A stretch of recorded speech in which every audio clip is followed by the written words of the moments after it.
I was tired, foggy, overweight, addicted to carbs, and stuck in a cycle that felt impossible to break. If your health is drowning from carbs, you're not weak. You are wired for addiction. And keto is the lifeline you've been ignoring. I became a carb addict in childhood. My earliest memories are in my grandmother's kitchen, stacking my plate high with pancakes, then drenching them with Aunt Jemima syrup. But pancakes were only the beginning. Now, ice cream, chocolate ice cream, was my all-time favorite. I loved ice cream so much that when my grandmother knew I was coming, she would hide the Neapolitan because she knew if I found it, I would demolish that chocolate stripe right in the middle of that carton. That love followed me into adulthood. At the end of a long day, nothing felt better than sitting in front of the TV with a pint of Haagen-Dazs or Ben & Jerry's in my hand. Now, if I had that pint, don't ask to share. If I had a pint, it was personal. I loved ice cream so much, I even wrote a college paper on the art of eating ice cream. I described the perfect fat content. I described the perfect eating temperature, when it's just starting to melt. I even described the perfect spoon to eat the ice cream with. Ice cream wasn't just food to me. It was ritual. But it wasn't just ice cream. My morning commute would often start with a bottle of RC Cola and a 2-pack of Hostess cupcakes.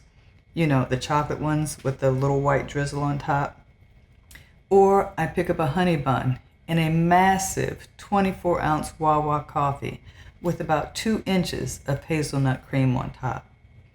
I barely noticed the growing dependence on sugar to function. In 2014, I started working 24-hour shifts as a physician assistant in OBGYN medicine. Those long, grueling shifts left little room to eat properly. And once the cafeteria closed for the day, the vending machines became my source of nutrition. Pepsi, honey buns, and Snickers bars in the middle of the night. And when my shift ended, breakfast would be a carb-heavy celebration.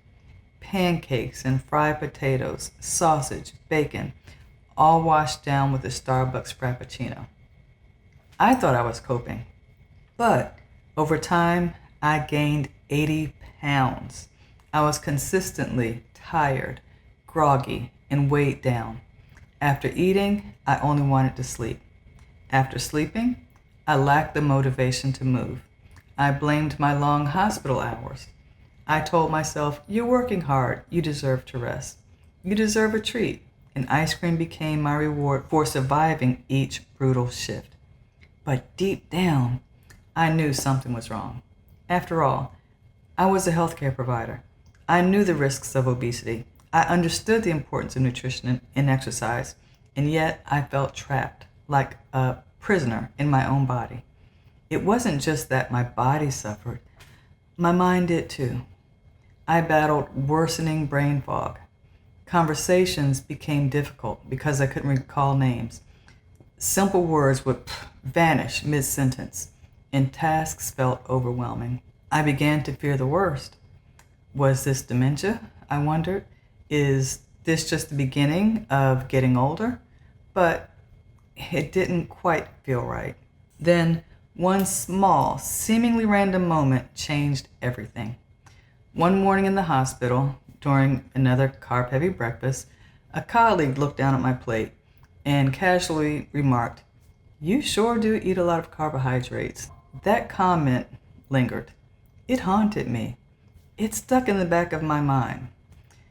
Driven by curiosity, I began researching the effects of fried potatoes, one of my breakfast staples.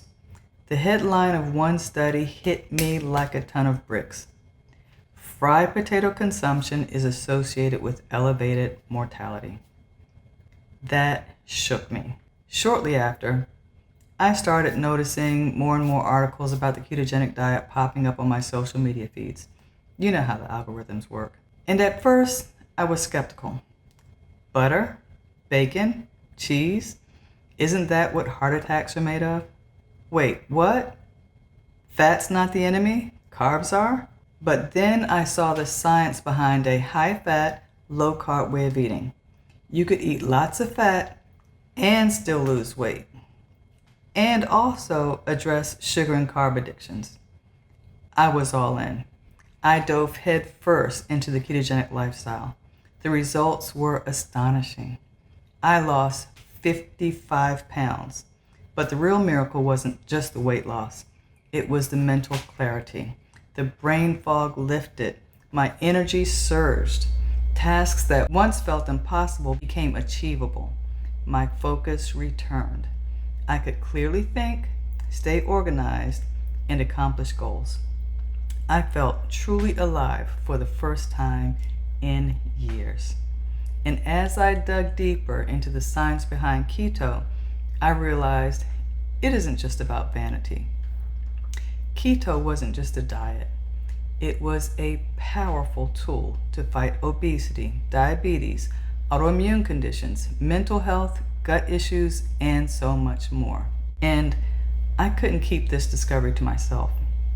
As a healthcare provider, I watched so many of my patients slide from pre-diabetes into full-blown diabetes. And I knew I had to do more than just prescribe medication. I had to offer them a real solution. That's why I wrote my first book, Navigating Keto, A Complete Wellness Guide.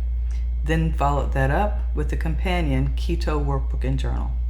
I began offering keto coaching, teaching others how to make keto a sustainable, life-changing lifestyle. I launched the Keto Delish Club to make keto meal prep accessible because I knew firsthand how easy it was to fall off track without convenient, delicious options readily available. I built the Navigating Keto online community to offer support, accountability, and education. And I opened the doors to luxury keto retreats at Little Ferry Inn, where people could immerse themselves in the keto lifestyle, enjoy chef-prepared keto meals, personalized fitness coaching, and spa pampering, all in a beautiful, waterfront, supportive environment. Today, keto isn't just a diet to me. It's my lifeline. I was tired, foggy, overweight, addicted to carbs, and stuck in a cycle that felt impossible to break. I didn't just need a new diet. I needed saving. And keto did that for me. It reached in when I felt like I was slipping away and gave me breath again. Over time, that lifeline became the key, unlocking healing in my body, peace in my mind, and clarity in my purpose. Now, I'm holding that same lifeline out to you.